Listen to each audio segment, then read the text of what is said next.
almost never leaves it. Yes. Hey, hold it, Queen of Headless warns when you're about to open the door. I can hear two men's voices. She bends down and looks through a crack in the door. Two men are standing bent over a large chart on a massive table deciding on the ship's route. Try to catch them off guard with a surprise attack. You fling the door and charge in, but before you can reach the two men, a thick fog swells up, swallowing everything. Through the fog you hear a window being opened. Queen of Headless rumbles. They've escaped through the stern window. No what? Search together. Looks like a wind sprite of several years in top. Skipper. Can you hurry up?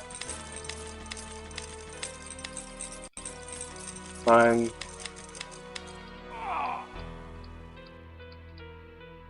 Foramen. Porta et Janua, aperite vos! Ooh.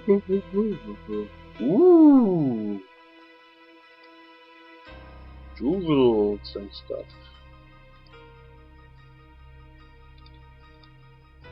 Let's take some of these. Not everything. 118 ducats, that was worth it. We're in a hurry, Foramen. Porta et Janua, aperite vos! Whatever. You didn't. The game locked up. Oh, no, didn't. Nothing of interest. Okay, can we leave through this door? You can see the mainland a long distance away. A boat is being towed along behind the ship on a long rope. The deck rails are visible above you. Jump into the sea and escape with the ship's boat. The water engulfs you completely. It is freezing. You won't be able to stay afloat for very long. When you break the surface again, you see the ship's lifeboat, which is being pulled along behind the vessel. Elanarae's weight load is so heavy that it is pulling him down. Which items will he throw away to avoid drowning? Yeah, he will throw this, everything that's easily replaceable. I think this should be it.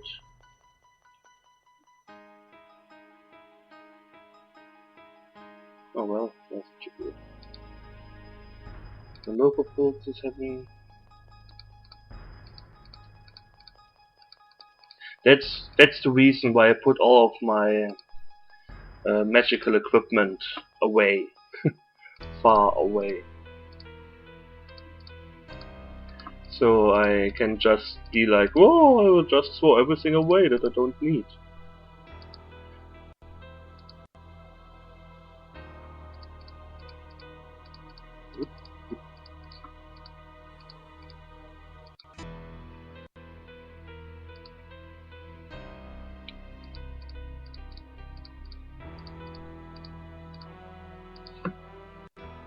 The ship's boat is coming straight toward you. You can reach it in just a few strokes.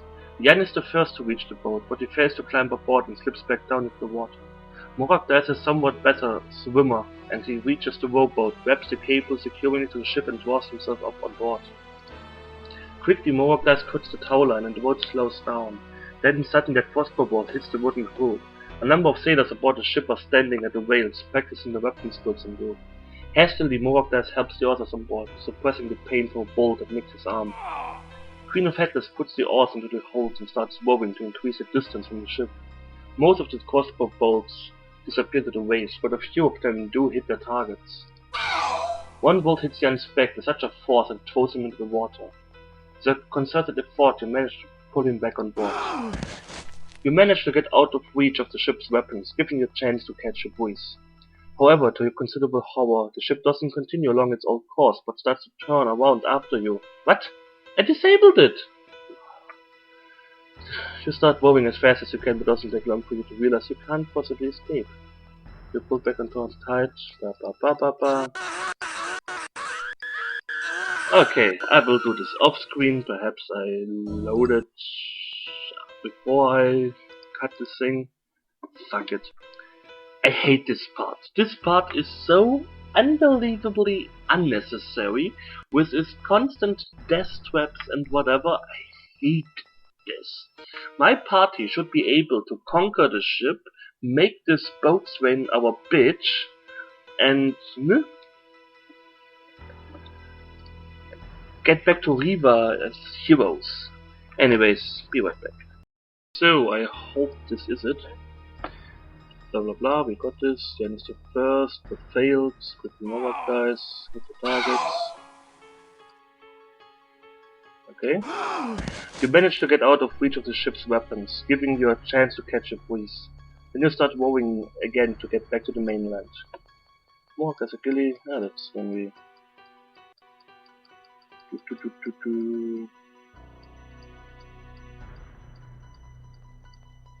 You've been rowing for several hours now without getting appreciably closer to the coast. Fortunately, you found some emergency basins on board the boat, plus some drinking water, which should last you a while. We have a never-ending bag of food and water with us. The freezing salt water has already soaked your clothes, and you're quite happy putting on the oars, hoping you will warm up. When you look at your equipment, shows that a lot of your herbs have been ruined by the seawater. Lady Gilvin throws them away. Increase.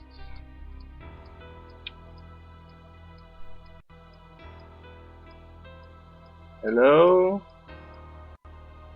Sometime during the night you row into the harbor of Riva. Your rival draws no attention. Jan says goodbye to you and goes his own way.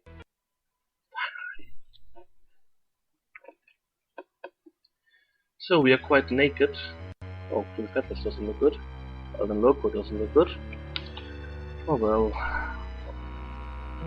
Let us sleep and then talk with Tarek. What's this about? Food. Sweet. One day. Let's sleep for 14 hours. Yes. Shut up. Let's get them healed, get our equipment, and then we can talk with Tarek. Heal, Alden Loco, Numbskull, yes. Heal, Petless, Numbskull, yes. Thank you. Okay, I go back to the Boron's Acker and get my equipment back, then buy the non-magical equipment that I lost. I should be able to with 726 ducats. And I will see you as soon as I did this, so be right back. Yeah, I hate these cutscenes that suddenly appear. There's a witness to the crime. I will write out a verbatim. Go round up the suspects. What? There's the fourth squad of guards passing you. You can see the next one approaching in the distance. When you are exactly in between the two squads, things start to happen within seconds. And you are surrounded. You are under arrest. Surrender your weapons immediately, the captain commands. Considering the circumstances, you don't have a choice. You give up your weapons. What are we being accused of? Elanarae asks. You have been charged with committing the premeditated murder. A premeditated murder, the officer replies reluctantly. That must suffice for you. The judge will read out the full charge later. A large crowd has gathered around you and is watching the proceedings. Murder us! A single voice cries out when shouts multiply. Murder us! Murder us! The crowd chants. Then the mob comes closer. A man holding a strong rope is ahead of the others, leaving the crowd behind, and comes running straight towards you. The captain's eyebrows draw together, but he waits for the man to pass in front of him. Then he hits him over the head with the broadside of his sword. The man goes down as if he'd been struck by lightning, with a profusely bleeding cut on his forehead. The crowd murmurs before becoming very quiet. The eyes of the mob are resting on the officer. Into the dungeons with him, he orders two of his soldiers, pointing at the man in the ground in front of him. And you, dispersed rebel, he turns to the rest of his unit. The guardsmen look at him wide-eyed, but they obey and run towards the crowd with their swords drawn. Murder us! Another lonely voice cries out, but considering the situation, the crowd is more interested in getting the hell out of there. It doesn't take long for you and the guardsmen to be only people inside. That lynch mob was bought, the captain explains, for the sake of his troop, as much as for yours. It couldn't have been anything else. Things were happening far too quickly. Somewhat less roughly than before, the guards escort you to the castle. Two soldiers carry the unconscious man between them. Okay. Somebody wants us dead. I don't like this. I don't like this at all. I didn't save. I want equipment. Let me buy something, please. I'm naked.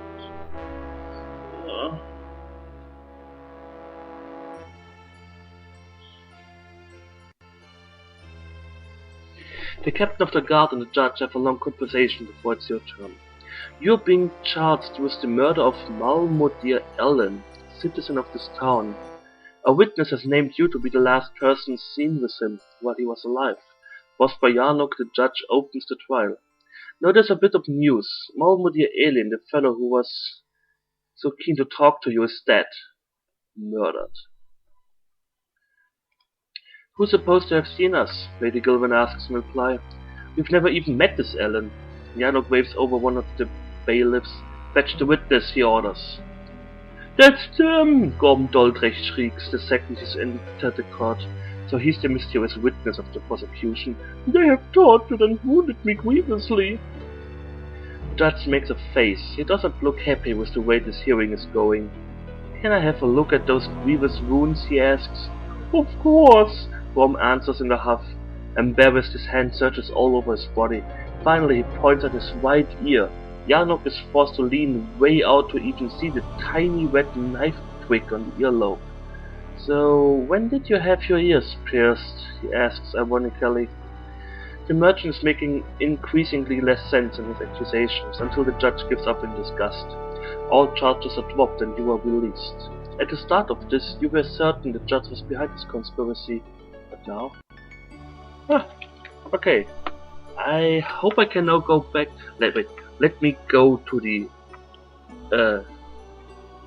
marketplace. It's way too late, or I may make it. Hopefully. I want equipment! Equipment! Yes. Wonderful. Yeah. I will buy my stuff and then see you again. Be right back. So, I'm equipped. And I think I will end this part here. Something came up. A friend of mine told me that someone I know is in TeamSpeak with us. And yeah, I think I will take a break. We will talk with Tarek next time. Talk to Tarek next time, you moron. Am I calling myself a moron? Anyways, I thank you for watching. I hope you enjoyed it. And we will see each other soon, so take care and bye.